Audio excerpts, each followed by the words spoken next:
사도신경하심으로 신앙 고백하겠습니다. 전능하사 천지를 만드신 하나님 아버지를 내가 믿사오며 그 외아들 우리 주 예수 그리스도를 믿사오니 이는 성령으로 잉태하사 동정녀 마리아에게 나시고 본디오 빌라도에게 고난을 받으사 십자가에 못 박혀 죽으시고 장사한 지 사흘 만에 죽은 자 가운데서 다시 살아나시며 하늘에 오르사 전능하신 하나님 우편에 앉아 계시다가 저리로서 산자와 죽은 자를 심판하러 오시리라. 성령을 믿사오며 거룩한 공예와 성도가 서로 교통하는 것과 죄를 사하여 주시는 것과 몸이 다시 사는 것과 영원히 사는 것을 믿사옵나이다. 아멘. 찬송하시겠습니다. 찬송가 나의 갈 길 다가도록 384장입니다. 찬송가 384장입니다.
아멘. 기도하겠습니다.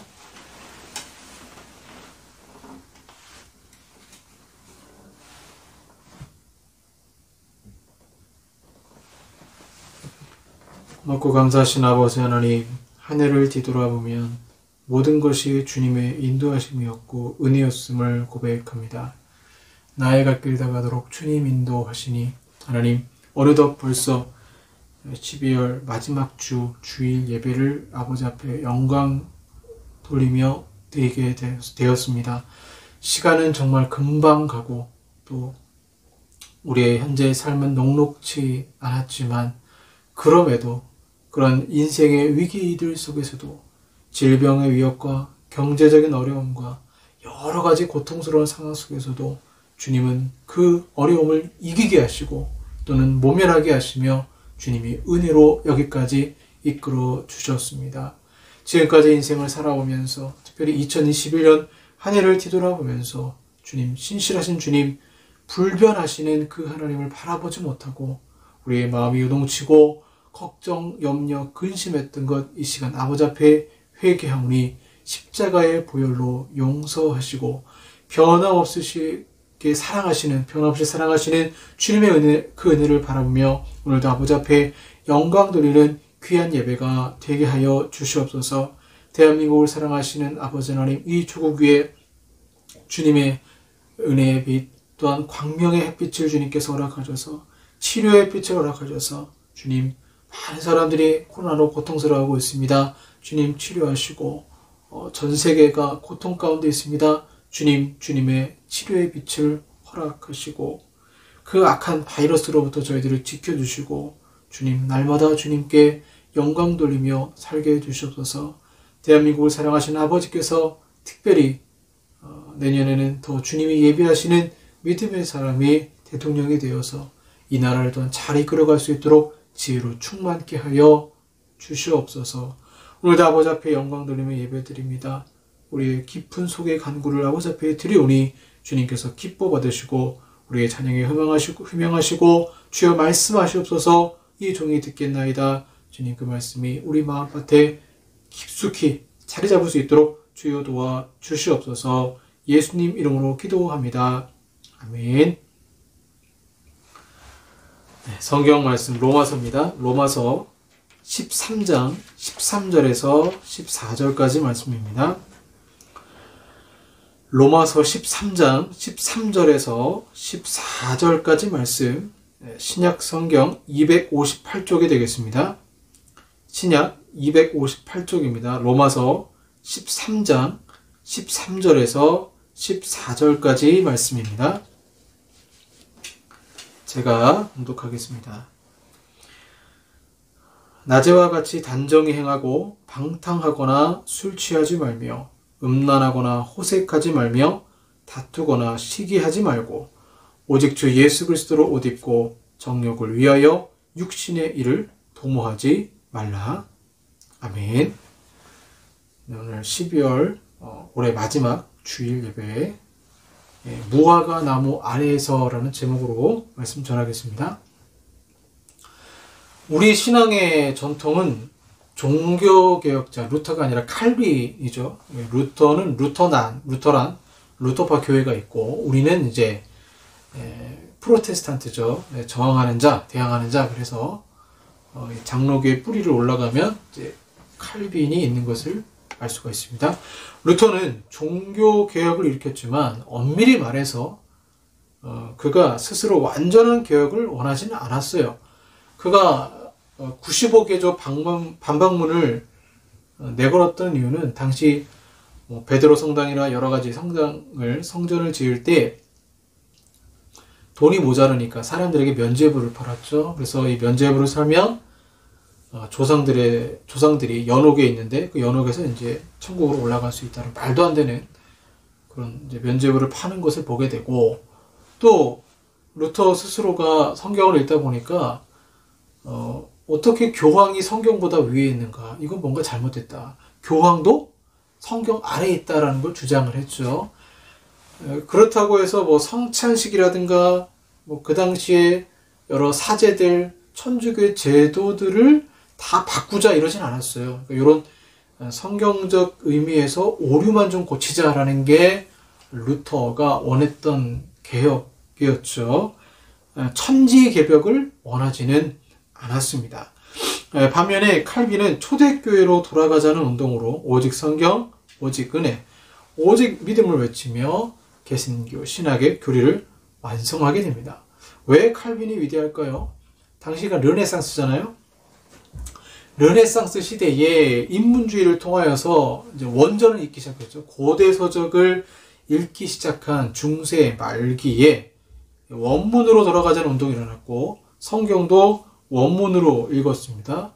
그러면서 당시 로마 카톨릭을 중심으로 한 신학이 철학자 플라톤과 좀 비슷했어요. 그래서 서방 신학이었고, 이 플라톤의 서방 신학의 대항자라고 할 수 있는 사람이 아리스토텔레스죠. 이 아리스토텔레스적인 영향을 받은 신학이 동방 신학이었습니다. 그러니까 플라톤과 그 다음에 이 아리스토텔레스를, 그러니까 동방과 서방의 신학을 둘 다 읽어야 돼요. 한쪽만 읽으면 또 오류에 빠지기 때문에 그동안 잊혀졌던 아리스토텔레스의 영향을 받은 동방신학도 칼빈이 연구를 한 거죠. 그래서 서방신학과 동방신학의 이 바른, 좋은 점을 잘 융합시켜서 갈라진 신학의 뿌리를 하나로 만들게 된 계기를 칼빈이 마련하게 됩니다. 그럼 칼빈은 누구의 책을 읽었는가? 그가 읽었던 책이 바로 아우구스티누스, 어거스틴의 책을 읽었던 것이죠. 저도 이제 12월 달에 기독교 고전을 읽는 중에 무려 1000페이지 가까이 되더라고요. 어거스틴의 고백록을 읽었습니다. 읽고 나서 굉장히 제 자신이 리프레시 되는 느낌을 받았어요. 그 책을 읽고 저는 두 가지로 깜짝 놀랐습니다. 첫 번째는 어거스틴, 아우구스티누스라고도 얘기하고 영어 발음으로 어거스틴이라고도 얘기하는데, 어거스틴이 우리랑 똑같은, 아니 어쩌면 훨씬 더 지독하게 육신적인 정욕대로 산 사람이라는 것입니다. 그는요, 아주 똑똑했고 공부도 잘했습니다. 수사학을 공부하면서 법정에서 이기는 방법, 웅변하는 방법을 학생들에게 가르쳤습니다. 그래서 수사학을 통해 본인이 유명해지기를 원했죠. 그가 얼마나 논리적인 사람이었냐면, 똑똑한 사람이었냐면, 한때 어거스틴이 마니교에 빠졌는데 어느 날 마니교 교주를 만나게 됩니다. 그래서 이 마니교 교리에 대해서 평소에 궁금한 게 많았기 때문에, 이 마니교 교리가 그렇죠. 내가 죄를 지은 건 내가 지은 게 아니고 이거는 마귀가 나를 그렇게 선동한 거다. 그러니 죄를 지으면 내 책임이 아니라 마귀의 책임이다. 이렇게 가르치는 게 마니교죠. 그러니까 어거스틴이 죄를 많이 지었는데 그 책임을 마귀에게 돌릴 수 있으니까 얼마나 자유하겠어요. 하지만 뭔가 마음이 찜찜하거든요. 그래서 그 궁금증을 가지고 마니교 교주를 만나게 되었는데, 아무리 질문을 해도 마니교 교주가 이해를 못해요. 답변을 못합니다. 오히려 어거스틴의 그 똑똑한 수사학을 이 교주가 배우고 싶어 했거든요. 그러니까 얼마나 어거스틴이 똑똑한 사람이었는가라는 것을 보게 됩니다. 이렇게 똑똑한 사람이요, 청년 시절에 정욕을 참지 못하고 결혼하지도 않고 동거 생활을 해서 아이를 낳았고요. 어머니 모니카는 그가 신앙으로 돌아오기를 그렇게 기도했지만 그는 마니교 이단에 빠졌고, 동네 친구들과 어울리면서 과일, 배를 훔쳤는데요. 훔친 이유가 배고파서 훔친 게 아니라, 남자들이 그런 게 있습니다. 야, 난 이것도 했어. 너 그거 해봤어? 야, 난 배를 훔쳐봤어. 너도 훔쳐봤어? 동네 친구들하고 잘 어울리고 자랑하기 위해서 배를 훔친 거죠. 그러니까 죄를 짓는 즐거움을 빠진 겁니다. 본인이 그렇게 얘기해요. 나는 죄를 짓는 즐거움에 빠졌었다. 그래서 이 배를 도둑질한 것, 먹는 과일 배를 도둑질한 것을 자신의 모든 죄의 시작점으로 얘기할 정도로 아주 큰 사건으로 비중 있게 다루고 있습니다. 그러다가 이제 그가 암브로우스 교주를 만나고 이제 정기적으로 이 교주가 전하는 설교를 듣게 돼요. 말씀이 들어가는 와중에도 그는 여전히 성욕을 이기지 못했고, 또 다른 여자와 결혼하려고 했고, 또 한 번은 연극에 빠져서 퇴폐적인 연극을 보면서 공상에 빠지기도 했습니다. 그래서 고백록에서 어거스틴은 자신의 죄를 고백할 때 육신의 정욕, 안목의 정욕, 이생의 자랑, 챕터로 써서 자신이 얼마나 큰 죄인인지를 솔직하게 고백하고 있습니다. 어거스틴은 자신이 회심하기까지 가장 걸림돌이 된 것이, 그러니까 사람들이 회심할 때 걸림돌이 되는 게 있거든요. 뭐 어떤 사람은 명욕이 될 수도 있고, 어떤 사람은 육신의 정욕이 될 수도 있고, 어떤 사람은 뭐 우상이 될 수도 있고요. 뭐 여러 가지가 될 수 있는데, 어거스틴은 정욕이었다고 솔직하게 고백합니다. 내가 가장 이 하나님께 돌아가는데 가장 힘들었던 것은 육신의 정욕이었다. 놀랍죠? 아니 어떻게 저 위대한 기독교 교부가 육신의 정욕으로 평생 괴로워했단 말인가? 그러니까 알코올, 술 때문에 예수님께 돌아가지 않겠다는 똑같은 거예요. 그러니까 나는 이성의 유혹 때문에 난 이걸 포기할 수가 없어서 하나님께 돌아가지 못하겠다라는 그런 마음을 어거스틴이 가지고 있었던 거죠. 저는요, 2021년을 뒤돌아보면서 참으로 코로나로 어려운 시기를 우리가 보냈는데 2021년 과연 내 자신은 바른 신앙생활을 하고 있는가? 제가 어거스틴의 고백록을 읽고 회심 특별히 오늘 장면을 보게 될 텐데 그 어거스틴의 회심 장면을 보면서 2022년은 좀 새롭게 시작했으면 좋겠다라는 생각을 하게 되었습니다. 비대면 예배를 드리게 되고 교회 모임에 참석을 못하게 되는 상황에서 과연 성도들이 혼자서 개인적으로 신앙생활을 제대로 할 수 있었을까요? 우리의 무너진 신앙의 성벽은 무엇일까요? 어거스틴은 그의 고백록에서 그가 회심하기까지 가장 주님께 돌아오는데 걸림돌이 되었던 육신의 정욕, 안목의 정욕, 이생의 자랑. 육신의 정욕은 지나친 성욕이었고 안목의 정욕은 점성술에도 빠졌어요. 그리고 세상 초등학문에 빠지기도 하고 하나님을 어떤 영적인 존재가 아니라 어떤 물질로 생각하는 신관에 있었고 이생의 자랑. 유명한 수사 교수가 되기 위해 밀라노까지 가서 성공하길 원했던 그의 인생은 이 세 가지를 주님께 내려놓아야만 회심을 할 수 있었어요. 그 회심이 주님께 돌아가는 거잖아요. 그러니까 주님께 돌아가려면 이 세 가지를 내려놔야 되는데 이게 쉽지 않은 거예요. 그래서 고백록을 읽으며 제가 첫 번째로 놀란 것은 정말 어거스틴은 솔직하게 자신의 죄를 고백한다는 것입니다. 코로나19로 어떤 설문조사를 보니까 개인적인 신앙 큐티나 온라인 소그룹 활동이 온라인을 통해서 많이 늘었다고 합니다. 그런데 그만큼 비활동 인원도 늘었습니다. 2021년 코로나19로 어쩌면 정욕적인 삶을 자기 합리화했을지도 모릅니다. 세상 사람도 그러니까 취미생활을 하겠죠. 취미생활이 나쁜 건 아니지만 그러나 그 취미생활에 너무 빠져서 정작 하나님 말씀을 읽고 묵상하고 기도하는 시간은 줄었다는 거예요. 이 세상 술에 취해서 성령 충만을 멀리하며 기도도 안 하고 너무 주님과 멀리 지냈던 것입니다. 그러니 우리가 어디가 가기 전에 우리에게 필요한 것은 여호와께 돌아가자입니다. 지금은 다시 하나님께로 돌아갈 때인 것이죠. 제가 고백록을 읽고 두 번째로 깜짝 놀란 것은 하나님의 섬세함입니다. 하나님은 정말 섬세하신 분이세요. 우리가 알고 있는 어거스틴의 회심은 그가 무화과 나무 아래 있었을 때에 어떤 아이들의 노래 소리를 듣습니다. 집어 들고서 읽어라. 집어 들고서 읽어라. 헬라어로 하면 톨레레게. 톨레레게가 이제 집어서 읽으라는 거예요. 이 노래를 듣고 아이들의 노래 소리를 듣고 그가 평소에 좋아했던 바울 서신을 펼쳤는데 오늘 본문 말씀이 딱 나온 거예요.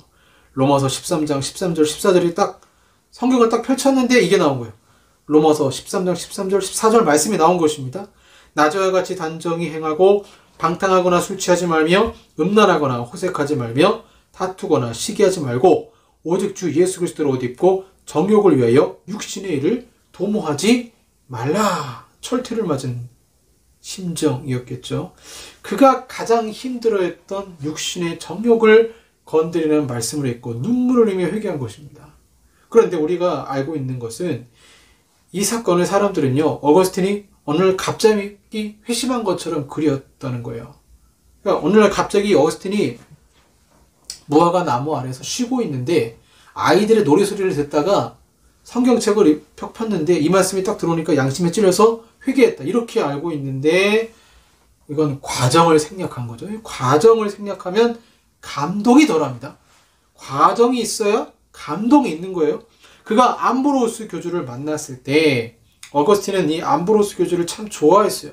그의 설교를 참 좋아했습니다. 하지만 그가 역시 여전히 육신의 정욕에 빠져 있었기 때문에 하나님 말씀을 들어도 은혜가 되었지만 자신이 육신의 정욕을 포기하고 이생의 자랑을 포기하고 하나님께 돌아가는 게 참 쉽지는 않았어요.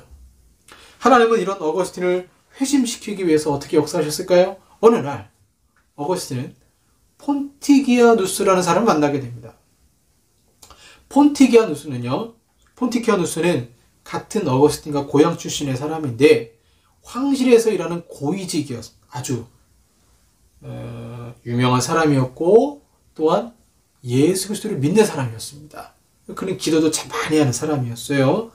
폰티키아누스가 어거스틴이 기독교에 관심이 있다는 얘기를 듣고는 혹시 이 사람 얘기 들어봤습니까?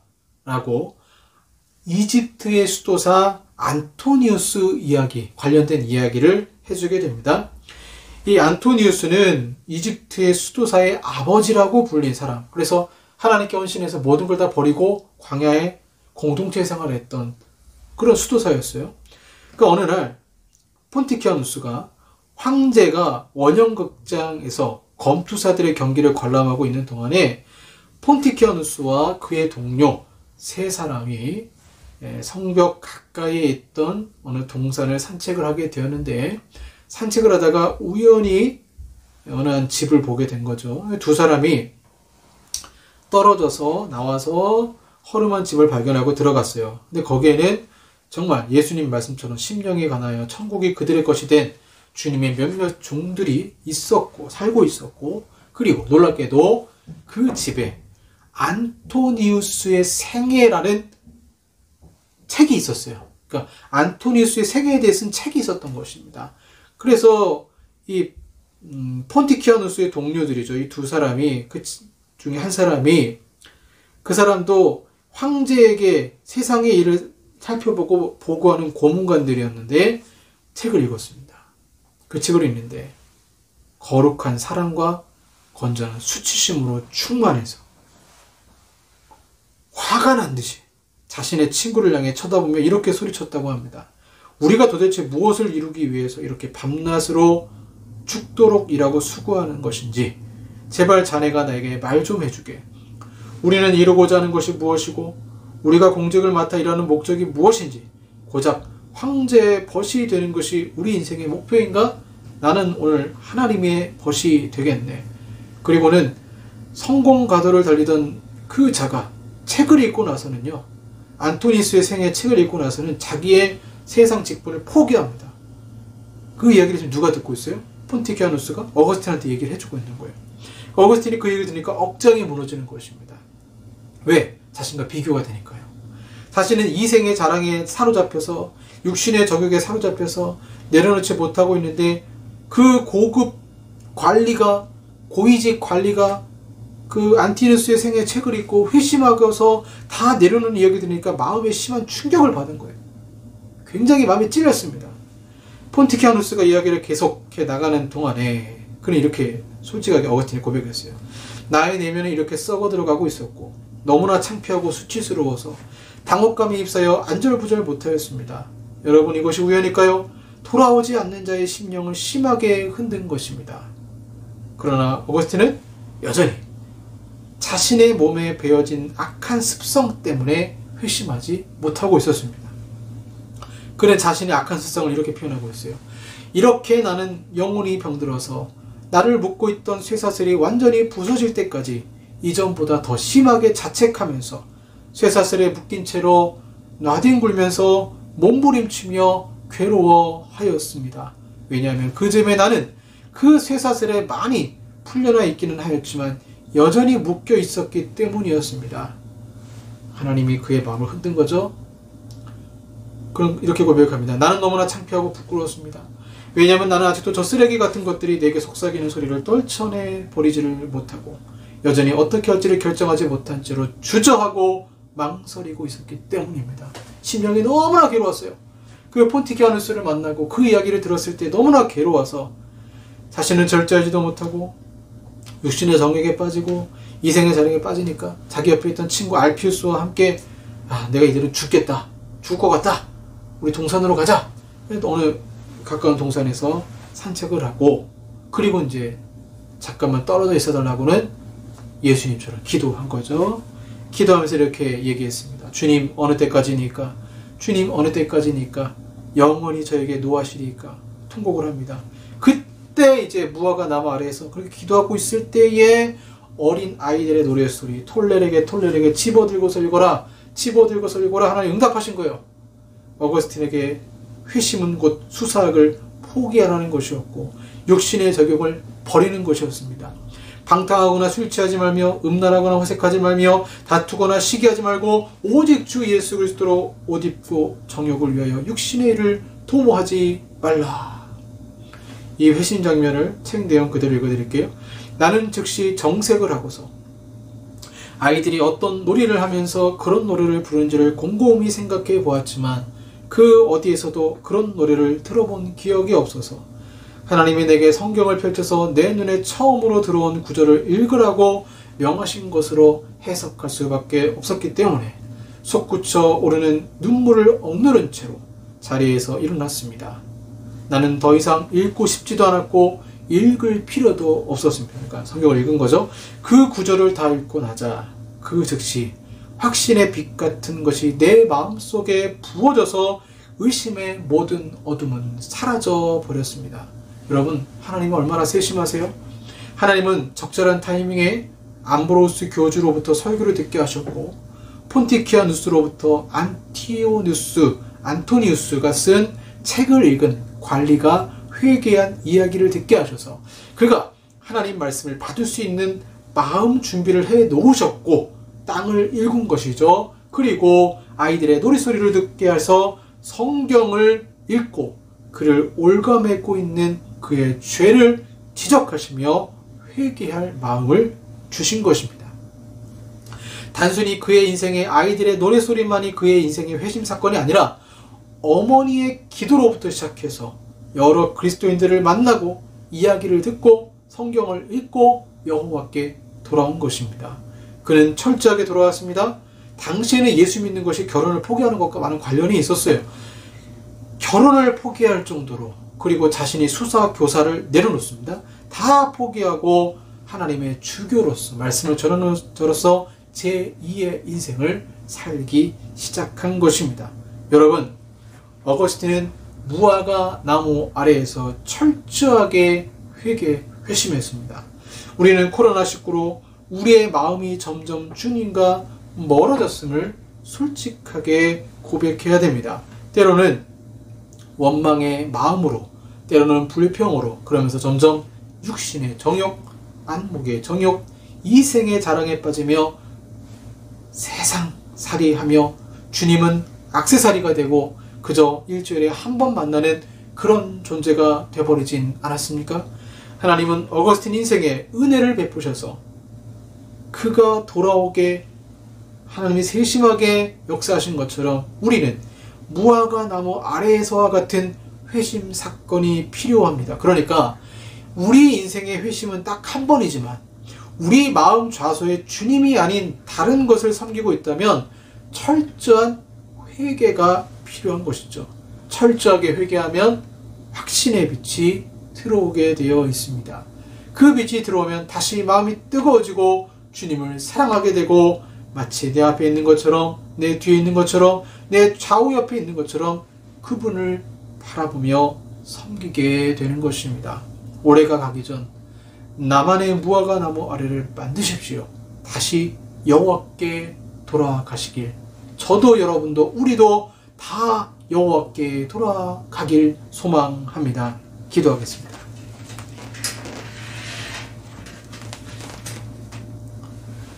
주님, 무화과 나무 아래에서 하나님은 어거스틴 그 한 사람을 회심시키기 위해서 수많은 사람을 붙여주셨고 그의 양심을 찌르시고 그로 말씀을 읽게 하셔서 변화된 영어로 만들어 주셨습니다.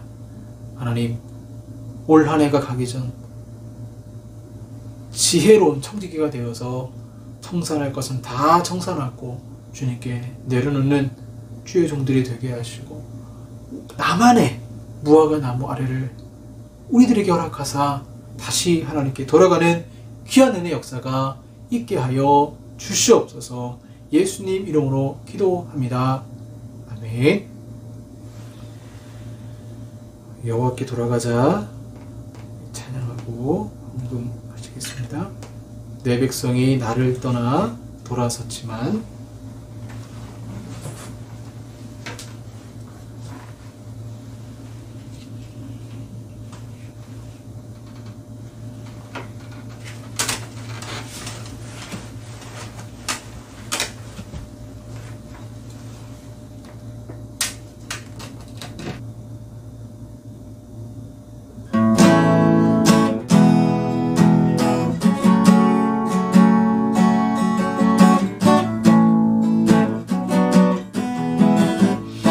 백성이 나를 떠나 내 백성이 나를 떠나 돌아섰지만 내 사랑이 내 백성을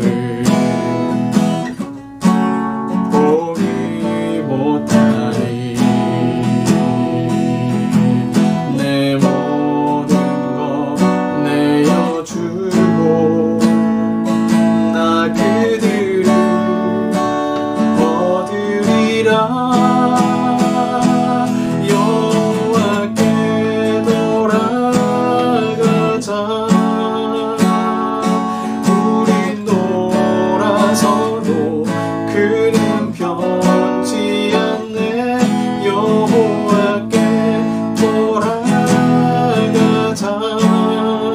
우린 넘어져도 그 사랑 영원하네. 내 백성이 나를 떠나 돌아섰지만 내 사랑이 내 백성을 포기 못하니 내 모든 것 내어주고 나 그들을 얻으리라. 여호와께 돌아가자. 우린 돌아서도 그는 변치 않네. 여호와께 돌아가자. 우린 넘어져도 그 사랑 변치 않네. 나라를 오래 참고 자신을 내어주네. 서로 사랑할 때 세상은 주머네. 사랑은 절대 지지 않네. 사랑을 오래 참고 자신을 내어주네. 서로 사랑할 때 세상은 주문해. 사랑은 절대 지지 않네. 여호와께 돌아가자. 우리 돌아서도 그는 변치 않네. 여호와께 돌아가자. 우린 넘어져도 그 사랑 영원하네.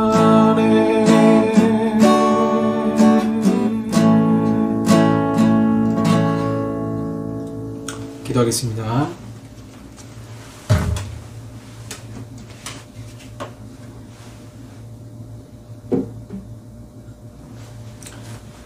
주님, 우리 인생에 무화과 나무 아래가 필요합니다. 한 사람을 회심시키기 위해서 수많은 사람을 사용하시고 그의 마음을 요동케 하신 것처럼 하나님, 올 한 해 저희들 삶을 뒤돌아볼 때에 여전히 부족하고 때로는 육신의 정욕, 안목의 정욕, 이생의 자랑에 빠져서 하나님이 아닌 다른 것을 섬기며 살아왔습니다. 주님, 이 시간 회개하오니 용서하시고 우리 인생의 무화과 나무 아래 가사 다시 한번 우리 마음을 요동치며 주님께 돌아가는 은혜 역사 있게 해주시옵소서. 오늘도 아버지 앞에 귀한 예물 드립니다. 기쁨으로 감사로 예물 드립니다. 주님께서 기쁘게 받아주시고 그 어떤 축복보다 우리 영혼에 성령 충만한 그 은혜가 넘쳐나게 하여 주시옵소서. 지금은 우리 구주 예수 그리스도의 은혜와 성부 하나님의 사랑하심과 성령 하나님의 교제교통 역사하심이 하나님께 돌아가길 소망하는 우리 사랑하는 성도들과 한국 교회 위에 영원토록 함께 있을지어다. 아멘.